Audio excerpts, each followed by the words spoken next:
10 দিন সুযোগ আমাদের জন্য। 10 দিন সুযোগ দিছেন আল্লাহ, 10 দিন সুযোগ। ওয়ালায়ালিন আশ, আল্লাহ 10 দিন সুযোগ দিছেন। প্রত্যেক রাত্রকে লাইলাতুল কদর বানায়া পেশ করবেন। প্রত্যেক রাত্রটাকে লাইলাতুল কদরের মতো রূপ দিবেন, যে এটাকে কাজে লাগাবে লাইলাতুল কদরের সওয়াব পাবে। দিনের আমলগুলাকে 1 বৎসরের রূপ দিবেন। প্রতিদিনের রোজা 1 বৎসরের রোজা, প্রতিদিনের নফল আমল 1 বৎসরের আমল গণ্য হবে। এই জন্য সুযোগ আসতেছে, সুযোগ আসতেছে, সুযোগ আসতেছে, সুযোগ আসতেছে, এটাকে কাজে লাগানো যায়। 9 দিন রোজা, 10 রাত্র বন্দেগী। 1 তারিখ থেকে 1 তারিখ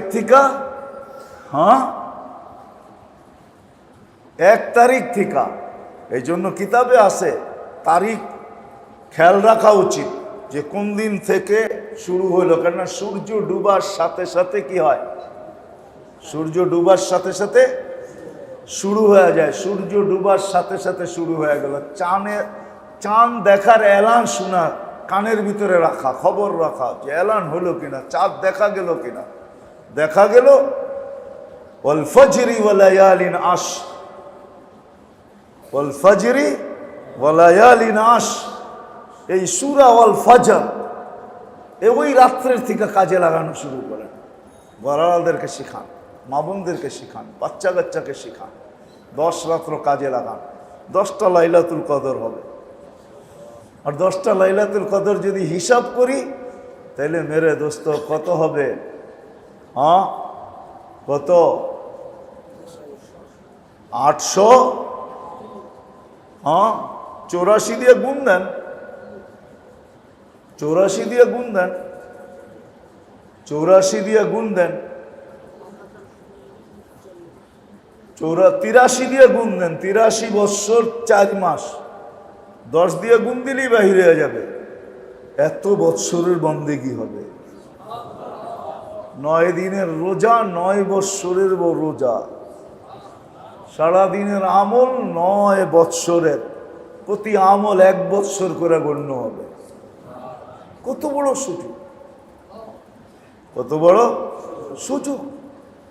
আবার কিতাবে পাওয়া যায়, যদি পড়তে পারে। চাঁদ দেখার ঘোষণা হয়ে গেছে, সাথে সাথে সূরা ফজর যে 7 বার পড়বে, ওয়াল ফজরি ওয়া লায়ালিন আশ, 7 বার যে পড়বে, আগামী 1 বৎসর আল্লাহ সমস্ত পেরেশানির থেকে মুক্ত রাখবে। সমস্ত পেরেশানির থেকে কি হবে? মুক্ত রাখবে। সমস্ত ধরনের পেরেশানির থেকে, ছোট বড় সব পেরেশানির থেকে আল্লাহ মুক্ত রাখবে। যদি সূরা ফজর ওই চাঁদ উঠার এলান শোনার সাথে সাথে ওই রাত্রেই যদি 7 বার সূরা ফজর পড়ে, আল্লাহ এই সূরার ভিতরে এই বরকত রাখছেন যে 1 বৎসরের সমস্ত পেরেশানি কি হবে? কি হবে? কত সহজ, ঠিক না? আমরা তো ভাববো যে পেরেশানি দূর করে লাভটা কি, ঠিক না? সূরা পড়ার দরকারটা কি, ঠিক না? কি কি বলেন? কাঠের মূর্তিও তো করে, ঠিক না? আমাদের তো আছে অসুবিধা কি, পেরেশানি এমনি দূর হয়ে যাবে, ঠিক না? এক একজন পদ্ধতি, কিন্তু আল্লাহ মন্দার উপরে মেহেরবানি করে দিয়া দিয়েছেন। মন্দার উপরে মেহেরবানি করছেন। বিদায়ী ফজিলত আমাদেরকে শুনাইছেন যে ওয়াল ফজরি, চাঁদ দেখার সাথে সাথে, চাঁদ শোনার ঘোষণার সাথে সাথে 7 বার পড়ো। পুরা বৎসর তুমি ইনশাআল্লাহ পেরেশানি মুক্ত থাকবে। কোনো পেরেশানি, আমি তো বলি সারা বৎসর পেরেশানি মুক্ত থাকবে। তাহলে ওই বৎসরে যদি মারা যায় তাহলে কবরও তো একটা পেরেশানি, ঠিক না? মনে হয় এটার থেকেও আল্লাহ মুক্ত করে দিবে। কি মনে থাকবে তো? পড়বো তো? রাতগুলা কাজে লাগাবো তো, হ্যাঁ, ঘরওয়ালাদেরকে নিয়ে কাজে লাগাই। এখন আপনি যদি ভাবেন যে সামনে তো ঈদ, কিছু তো করতেই হবে, সারা রাত্র যদি কাটায়া দিই ইবাদত বন্দেগিতে, তাহলে দিন কিভাবে যাবে? দিনের ভিতরে কাজ করব কি করে? কমসে কম এতটুক করেন, যদি না পারেন এতটুক করেন, এশা ফজর বা জামাত। এশা কি বা জামাত পারবেন তো? এশা আর ফজর বা জামাত, আর সাথে সাথে শোয়ার আগে কমসে কম 4 রাকাত পড়া ঘুমান। 4 রাকাত পড়ে আল্লাহর কাছে দোয়া করেন, আল্লাহ শুনছি এই 10 রাত্র নাকি বড় লাইলাতুল কদরের মতো, কিন্তু তুমি জানো আমাকে প্রতিদিন সকালে বাহির হইতে হয়, শ্রম পেশার মানুষ, চাকরিজীবী মানুষ, শ্রম দিতে হয়, চাকরি করতে হয়, সকালে উঠা যেতে হয়। আল্লাহ এতটুকুই করতে পারলাম, আর পারলাম না, তুমি এতটুকুই সামনে রেখা তুমি আমাকে পুরাটা দিয়া দাও, আমার বিশ্বাস আপনি পুরাটা পাবেন। এতটুক তো করতে পারি, ইসলাম তো সহজ।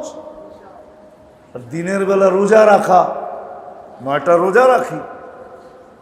রোজা রাখি স্বাস্থ্যের জন্যও ভালো। হ্যাঁ, দুনিয়া রাখতেছে কিন্তু রোজা, কিন্তু অন্য নামে।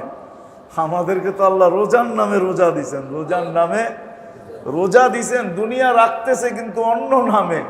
কেউ অটোফেজির নামে রোজা রাখতেছে, কেউ ডায়েট কন্ট্রোলের নামে রোজা রাখতেছে। আল্লাহ তো আমাদেরকে রোজা দিছেন রোজার নামে। কি নামে? রোজার নামে। বোঝেন? কেননা রোজার বদলা আল্লাহ স্বয়ং নিজে দিবে। রোজার বদলা কে দিবে? আল্লাহ স্বয়ং নিজে দিবে রোজার বদলা। এই জন্য আল্লাহ তো রোজা আমাদেরকে দিছেন রোজার নামে, অন্যদেরকে দিছেন অন্য নামে। কেউ অটোফেজি নামে চালাইতেছে, কেউ ডায়েট কন্ট্রোলের নামে চালাইতেছে। আল্লাহ মুসলমান মোমেনকে রোজা দিছেন কোনো নামে চালাইতে হবে না, রোজার নামে চালাও। সুস্থতাও দিব, আবার সোয়াবও দিব, কেননা রোজার ভিতরে সুস্থতা আছে, নামাজের ভিতরে সুস্থতা আছে। আমরা তো পড়ি না, এই জন্য না পাই না। নামাজের সুস্থতা আছে, তুসাল্লি তুসাহি, হাদিসে আছে নামাজ পড়ো সুস্থতা পাবে। প্রমাণ দিছেন আবু হুরায়রা রাদিয়াল্লাহু তাআলা আনহুকে দিয়া, পেটের ব্যথায় ফুটবল হয়ে গেছেন। আল্লাহর রাসূল বলছে কুম ফাসাল্লি, ওঠো নামাজ পড়ো। তুমি নামাজের সালাম ফিরানোর পর আল্লাহ রাসূল জিজ্ঞাসা করছে পেটের ব্যথার অবস্থা কি? বলছে ইয়া রাসূলুল্লাহ ছিল, এটাও ভুলে গেছে, এমন ভালো হয়ে গেছে। রোজা দিছেন আল্লাহ আমাদেরকে সুস্থতার জন্য। হ্যাঁ, আর কিতাবে আছে রোজা সুস্থতার জন্য, রোগ মুক্তির জন্য। এই জন্য মেরে দোস্ত, কমসে কম এই 10টা দিন। আরো অনেকগুলো আমল আছে যেগুলা সবাই আমরা আগের থেকেই জানি, কিন্তু বড় আমল হলো এই 2টা। আরো অনেক আছে, যে চাঁদ ওঠার সাথে সাথে শরীরের যারা কোরবানি করবে এরা নখ টক কাটা না চাই, বরং কোনো জায়গায় মুস্তাহাব লেখছে যে কোরবানি করো আর না করো, কাটা না চাই। কেননা হাজিরা কাটবে না, হাজিরা কোরবানির পরে কি করবে? সব কিছু কাটবে। মান তাশাবাহা বিকওমিন ফাহুয়া মিনহুম। আমরা তো ওইখানে যাইতে পারি না, আর এইখানে এহরাম পরে ঘুরেও যাবে না, কেন মানুষ বলবে তোকে আবার এই পাগলামি শিখাইলো, তো শিখাইলো কে? ওরা তো ওইখানে এহরাম পরে ঘুরতেছে, তুই এইখানে এহরাম পরে ঘুরিস কি জন্য? তো কমসে কম ওই 10 দিন নখ পশম এগুলা কাটার থেকে এখনই কালকের থেকেই সব কিছু কাইটা কমপ্লিট রাখা, যাতে এই 10 দিন আর হাত দিতে না হয়। কোরবানির ঈদের নামাজ হয়ে যাবে, তারপরে পরিষ্কার হয়ে যাবে, সব কিছু করবে। এগুলো তো আগের থেকেই আমরা জানি, কিন্তু সবচেয়ে বড় আমল যেটা, রাতগুলা যেন বন্দেগীর ভিতরে যায়, দিনগুলা যেন কোনো না কোনো আবাদতের ভিতরে কাটে। কাজ করতে করতেও অনেক কিছু করা যায়, জিকির করতে কোনো দিন জিকির মনে মনেও করা যায়। জিকির কি দাঁড়ায়ও করা যায়, বসেও করা যায়, শুয়েও করা যায়, সর্ব অবস্থায় করা যায়। বিদায়ী 10টা দিন, 9টা দিন, 10টা রাত্রকে গুরুত্ব দেওয়া চাই। দিব তো ইনশাআল্লাহ? হ্যাঁ। আর সূরা ফজর যারা জানি, চাঁদ উঠার খবর শোনার সাথে সাথে ওই রাত্রেই কমসে কম 7 বার পড়বো তো। যারা কোরআন পড়তে পারি কোরআন থেকেই পড়ি, যারা মুখস্থ পারি তারা মুখস্থ পড়ি, অসুবিধা নেই। কোরআন দেখা পড়লে কোনো অসুবিধা নেই, আরো ভালো দেখা পড়ে। আর মেরে দোস্ত, মেরে ভাইও, মেরে আজিজও, আল্লাহ আমাদেরকে গুনার থেকে বাঁচার হুকুম দিছেন, আবার গুনার থেকে বাঁচায় রাখার জন্য পদ্ধতিও দিছেন। আল্লাহ গুনার থেকে বাঁচার হুকুম দিছেন, আমাদের গুনার থেকে বাঁচো, কি হুকুম দিছেন না? দেন নাই? হ্যাঁ। আবার আল্লাহ পদ্ধতিও দিছেন যে তুমি বাইচা থাকবে তো থাকবে কি করে। এই জন্য হাদিসে পাওয়া যায়, হয় আসলে ভাবলে দেখা যায় আল্লাহ যে কত বড় মেহেরবান, বান্দাকে যে কত ভালোবাসেন, কত যে মহব্বত করেন, কত ভাবেই না বান্দাকে বাঁচায় রাখতে চান। কিন্তু নাদান আমরাই, আসলে অজ্ঞ আমরাই। সবার কপালে তো সব কিছু শোভা পায় না, আমাদের কপালেও মনে হয় শোভা পায় না, যার কারণে আমরা বাঁচতে চাই না। তো আল্লাহ গুনার থেকে বাঁচার হুকুম দিছেন আর পদ্ধতিও দিছেন। এই জন্য হাদিসে পাওয়া যায় ফজরের নামাজের পরে যে 11 বার বিসমিল্লাহ সহ সূরা ইখলাস পড়বে, ইখলাস পড়বে 11 বার। ইখলাস চিনেন তো? কুল হুয়াল্লাহু আহাদ যে পড়বে, তো হাদিসের শব্দ হলো ওই দিন